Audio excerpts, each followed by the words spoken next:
ZNS Total Sports is brought to you by Fourth Terrace Diagnostic Center. Good evening, Bahamas. I'm Alan Knows with your ZNS Total Sports. Well, approximately 9 days away from the IAAF World Championships, and much has been made about the funding made available to assist the delegation representing the 242 of their travels. Well, our news team caught up with the B3A's president, Dramico Archer, who is setting the record straight.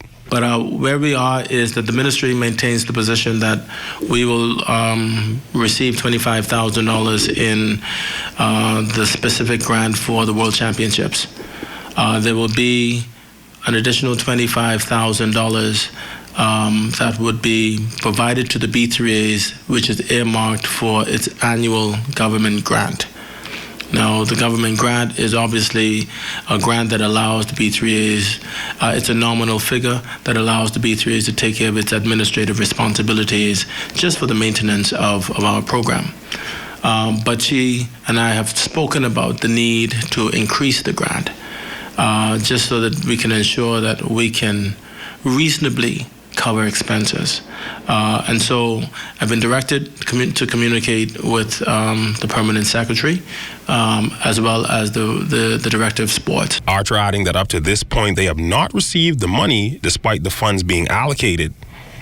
We're still waiting on the substantive cash from the government of the Bahamas. We've been given the assurances that the money's on its way, and we will be needing those monies to pay some bills.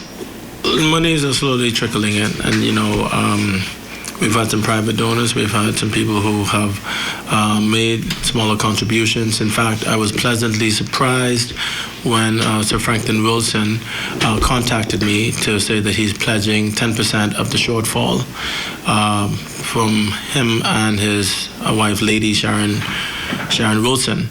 And so we've received an additional $6,600 from that family. And so we're very grateful. And we expect more who would have made commitments to come forward and make donations to the Federation. Also on the horizon, in roughly a week, the Bahamas is set to host its biggest sailing event ever, the North American Opti Sailing Championships here in Nassau, with over 170 junior sailors set to hoist their sails. And as for the Bahamas' 16-member team, they are certainly ready. No matter how we do or how this event goes, it's going to be a great event. I'm proud of the team and myself and everyone that's made this event possible. It's going to be a tough job, but I believe that we have the power and we have the team that we can get it done, and we'll do very well. Yes, we have a great advantage sailing here, because we sail here 4 days out of the week, so we know the waters, we've sailed there before, we know what everything's doing. So I feel like we have a pretty good advantage. Most of the people on our team have been sailing in this bay for pretty much most of their sailing career, and that we have probably a slight advantage over the people that have never even seen this place before. So I say we'll do pretty well. It's going to be really, really hard because this is going to be the first North Americans I've ever sailed in. I've been training a lot with Team Bahamas, so I think we'll do pretty good. I think I'm going to do fairly well, but even if I don't, I'm still going to try my best and have fun.